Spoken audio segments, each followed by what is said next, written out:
आपने कभी सोचा है कि जिस भारतीय जनता पार्टी को 2014 के विधानसभा चुनाव में 37 सीटें आई थी, वह 2019 में सिर्फ 25 सीटों पर कैसे सिमट गई? 14 के मुकाबले 2019 में ऐसा क्या हुआ था कि भाजपा की 12 सीटें कम हो गई थी और झामुमो की 11 सीटें बढ़ गई थी। यानी कि जितनी सीटें भाजपा की कम हुई, लगभग उतनी ही सीटें झामुमो की बढ़ गई। ये सीटें कौन सी थी, कहां की थी और इन सीटों के घटने बढ़ने के असल में मूल कारण क्या थे? यह बड़ा दिलचस्प है कि 2019 में भाजपा कोल्हान की सभी 14 सीटें हार गई थी। सभी 14 सीटें, यानी झामुमो कांग्रेस गठबंधन ने कोल्हान में क्लीन स्वीप कर दिया था और यही भाजपा की हार का सबसे बड़ा फैक्टर रहा, सबसे बड़ा कारण रहा।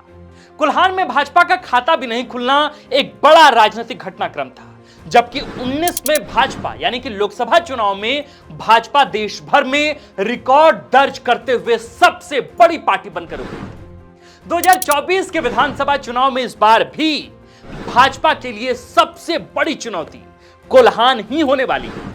कोल्हान यानी विधानसभा की 14 सीटें, वो 14 सीटें जहां भाजपा 14 की 14 सीटें हार चुकी है, वो 14 सीटें जो सरकार बनाने के लिए जरूरी आंकड़े का 30% हिस्सा है। यानी जिसके पास कोल्हान की 14 सीटें आ गई, उसे बाकी यानी कि झारखंड में सिर्फ 27 सीटें और चाहिए।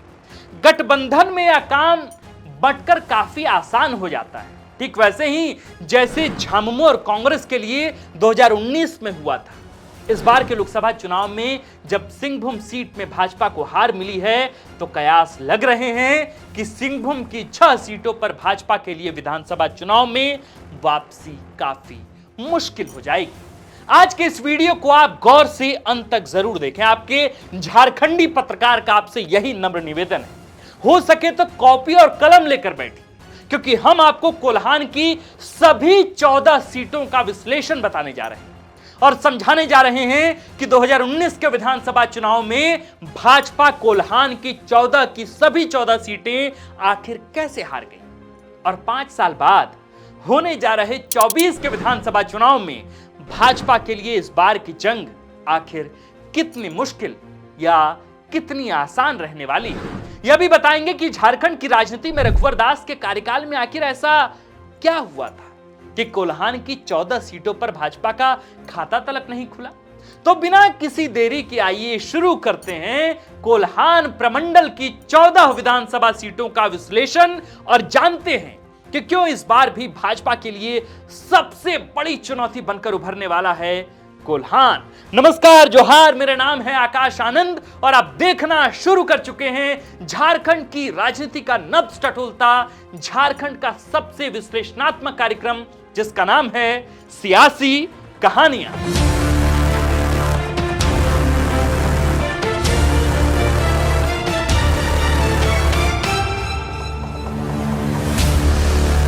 कोल्हान में कुल 14 विधानसभा की सीटें हैं। चाईबासा, सरायकेला, चक्रधरपुर, मनोहरपुर, मझगांव और जगन्नाथपुर। कोल्हान की यह 6 सीटें सिंहभूम लोकसभा सीट के अंतर्गत आती। फिर जमशेदपुर पूर्वी, जमशेदपुर पश्चिमी, बहरागोड़ा, पोटका, जुगसलाई, घाटशिला। कोल्हान की बाकी 6 सीटें जमशेदपुर लोकसभा सीट के अंतर्गत आती। कोल्हान की बाकी बची 2 विधानसभा की सीटों में एक सीट खरसावा है जो खूंटी लोकसभा सीट के अंतर्गत आती है, जबकि दूसरी सीट यानी कि आखिरी यानी कि 14वीं सीट है ईचागढ़ जो रांची लोकसभा सीट के अंतर्गत आती है। यानी कोल्हान की कुल विधानसभा की सीट हो गई 14, 6 सिंहभूम से, 6 जमशेदपुर से, बाकी एक रांची से जो आया वो ईचागढ़ हो गया और बाकी एक खूंटी से आया जो खरसावा हो गया। यानी कि कुल मिलाकर सीट हो गए 14, जो 14 विधानसभा की सीट कोल्हान प्रमंडल से आती है। कोल्हान की 14 में से 10 विधानसभा की सीटें एसटी रिजर्व सीटें हैं, यानी अनुसूचित जनजाति के लिए रिजर्व। सिर्फ एक सीट जुगसलाई एससी रिजर्व है, बाकी बची 3 सीटें जनरल कैटेगरी की। इनमें से सबसे बड़ी चुनौती भाजपा को 10 आदिवासी सीटों पर है। अब हम सीधा आपको सीटों के हिसाब से आंकड़ा बताते हैं, तब आपको समझ में आएगा कि माहौल इस बार का और पिछले बार का क्या रहा। सबसे पहले चलिए बहरागोड़ा। यह एक जनरल सीट है और यहां से पिछली बार झामुमो के समीर मोहंती ने भाजपा के कुणाल सारंगी को 2 गुने से भी अधिक वोटों से चुनाव हरा दिया था। समीर मोहंती को 1,06,000 वोट आए थे और कुणाल सारंगी सिर्फ 45,000 वोटों पर सिमट गए थे। आप में से कई लोग जानते होंगे कि कुणाल सारंगी पहले झामुमो में थे, हेमंत सोरेन की बेहद खास माने जाते थे और चुनाव के ठीक पहले वे भाजपा में शामिल हो गए थे। यहां तक कि 14 के चुनाव में वे भाजपा के दिनेशानंद गोस्वामी को हराकर विधायक बने थे झामुमो के। खैर, दिलचस्प बात यह है कि प्रत्याशी कोई भी हो, पिछले 3 चुनाव से भाजपा बहरागोड़ा विधानसभा की सीट पर ठीक ठाक अंतर से लगातार हारती आ रही है। इस बार क्या होगा, आप थोड़ा देख लीजिए। बहरागोड़ा एक जनरल जरूर सीट है, लेकिन यहां आदिवासियों की आबादी 41% है, यानी कि 94,000 की संख्या आदिवासियों की है। मुस्लिम भी 5% है, यानी डेमोग्राफी के आंकड़ों पर देखें तो 53% आबादी भाजपा के लिए मुसीबत खड़ी कर सकती है। अब आइए दूसरी विधानसभा सीट, घाटशिला की सीट। यह एक एसटी रिजर्व सीट है। यहां से कांग्रेस के टिकट पर लगातार 2 बार प्रदीप बालमुचु विधायक रहे थे, लेकिन 9 और 19 में यहां झामुमो के रामदास सोरेन ठीक ठाक अंतर से जीत पाने में कामयाब हुए। घाटशिला वह सीट है कोल्हान की जो भाजपा ने 2014 में जीती थी, लेकिन 19 में गंवा दी। घाटशिला में भी आदिवासी 48% से अधिक हैं, मुस्लिम यहां 9% है। यह भी सीट भाजपा के लिए मुश्किल भरी सीट लग रही है। घाटशिला की सीट भी भाजपा के लिए मुश्किल रही है, इसलिए भाजपा ने यहां से बीते 3 विधानसभा के चुनाव में हर बार अपना प्रत्याशी बदला है, नए प्रयोग किए। कोल्हान की तीसरी सीट है पोटका विधानसभा की सीट। यह भी आदिवासी सीट है। यहां भाजपा और झामुमो में कड़ी टक्कर रही है, लेकिन 2019 में झामुमो के संजीव सरदार ने भाजपा के मेनका सरदार को 50,000 के दोगुने अंतर से हराया था। यहां आदिवासी जनसंख्या 52% है।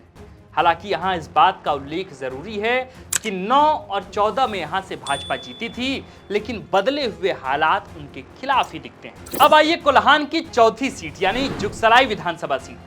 जुगसलाई कोल्हान की इकलौती एससी यानी कि अनुसूचित जाति के लिए रिजर्व सीट है।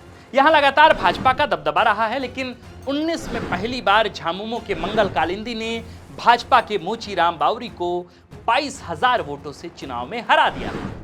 अब हम कोल्हान की 5वीं विधानसभा की सीट पूर्वी जमशेदपुर सीट की तरफ बढ़ते हैं, यानी कि पूर्व मुख्यमंत्री रघुवर दास वाली सीट। इस सीट से रघुवर दास सन 2000 से लगातार चुनाव में जीत दर्ज करते आए थे, लेकिन सीटिंग सीएम होने के बावजूद वे 19 में सरयू राय से चुनाव हार गए और इस तरह कोल्हान की सबसे मजबूत सीट भी भाजपा अपने मजबूत हाथों से गंवा बैठी। यहां से संभवतः सरयू राय दोबारा चुनावी मैदान में होंगे। भाजपा के लिए यह सीट भी चुनौतीपूर्ण ही है। कोल्हान की 6ठी सीट है जमशेदपुर पश्चिमी की सीट। इस सीट से कांग्रेस के बन्ना गुप्ता जीतकर मंत्री भी। सरयू राय के यहां होने तक यह सीट कभी कांग्रेस कभी भाजपा के पाले में जाती आती रही, लेकिन सरयू राय के भाजपा छोड़ने और सीट ही छोड़ देने के बाद भाजपा को यहां अब फिर नए सिरे से मेहनत करने की जरूरत है।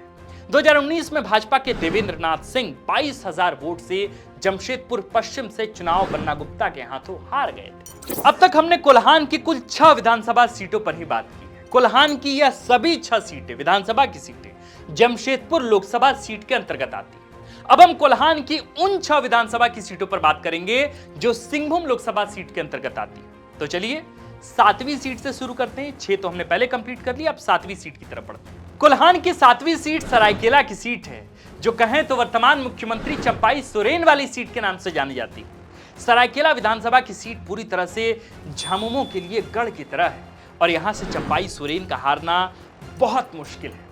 चंपाई सोरेन कोल्हान के टाइगर कहे जाते हैं, लेकिन यह बात सच है कि गीता कोड़ा लोकसभा चुनाव में सरायकेला विधानसभा की सीट से ही लगभग 20,000 से भी ज्यादा वोटों से लीड लेकर आगे बढ़ गईं। हालांकि वे चुनाव हार गईं। बहरहाल अब सरायकेला के बाद आइए कोल्हान की 8वीं सीट चाईबासा की सीट पर। चाईबासा विधानसभा की सीट पर पिछले 3 बार से झामुमो के दीपक बिरुआ जीतते आ रहे हैं। वो बड़े कद के नेता हैं और इस वक्त तो केंद्र में, माफ कीजिएगा, राज्य में मंत्री हैं चंपाई कैबिनेट। इस बार लोकसभा में वे टिकट की रेस में थे, पर चूंकि मंत्री बनाए जा चुके थे इसलिए जोबा मांझी को सांसद ही लड़वा दिया गया। कहा जाता है कि चाईबासा की सीट झामुमो के लिए सेफ सीटों की गिनती में आती है और भाजपा के लिए इस बार भी वही बड़ी कड़ी चुनौती है। इस बार यहां से भी पार लगा पाना भाजपा के लिए मुसीबत हो सकती है। कोल्हान की 9वीं सीट है मझगांव विधानसभा की सीट। इस सीट से 2 बार झामुमो और 2 बार भाजपा जीती। हाल के चुनाव में फिलहाल झामुमो के नीरल पूर्ति यहां से विधायक हैं और अंतर इतना बड़ा उनकी जीत का है कि लगता नहीं है कि भाजपा इसे पाट पाएगी। नीरल पूर्ति को पिछले बार 67,000 वोट मिले थे और भाजपा के भूपेंद्र पिंगुआ सिर्फ 20,000 वोट पर सिमट गए थे। इस बात से आप अंदाजा लगा सकते हैं कि मझगांव में यानी कोल्हान की सबसे मजबूत सीट पर भाजपा की स्थिति कितनी कमजोर है। अब है कोल्हान की 10वीं सीट की बारी। यह 10वीं सीट है जगन्नाथपुर विधानसभा की सीट, जो कांग्रेस की सीट रही। केवल 2000 में यहां भाजपा जीती थी, लेकिन 19 में भाजपा और जेवीएम दोनों मैदान में थे, जिस कारण जेवीएम को 20,000 और भाजपा को 16,000 वोट आ गए, यानी कि बहुत बड़ा वोट बट गया। कांग्रेस मात्र 32,000 वोट लाकर यहां चुनाव जीत गई। जेवीएम के इस बार चुनाव में नहीं होने से अब तो भाजपा में विलय हो गया। इस बार भाजपा को यहां फायदा हो सकता है। फिलहाल जगन्नाथपुर विधानसभा की सीट पर सोना राम सिंह को कांग्रेस के विधायक हैं। कोल्हान की 11वीं सीट है मनोहरपुर की सीट। इस सीट पर झामुमो की तरफ से जोबा मांझी लगातार 2 बार चुनाव जीत चुकी हैं, पहले भी जीतती आई हैं। वे अब सांसद हो गई हैं, लेकिन यहाँ झामुमो का मजबूत होल्ड माना जाता है। यह सीट भी भाजपा के लिए मुश्किलों से भरा है, क्योंकि कयास है कि इस सीट पर सांसद जोबा मांझी के बेटे इस बार यहाँ विधायकी का चुनाव लड़ सकते हैं। और चूंकि सांसद हो गई हैं जोबा मांझी, तो यहाँ उनका मजबूत होल्ड और भी मजबूत हो जाएगा। अब आइए कोल्हान की 12वीं सीट चक्रधरपुर विधानसभा की सीट पर। लक्ष्मण गिलुआ के निधन के बाद इस सीट पर भाजपा की पकड़ कमजोर हुई। लक्ष्मण गिलुआ 2019 के विधानसभा चुनाव में झामुमो के सुखराम उरांव से ठीक ठाक अंतर से चुनाव हार गए थे।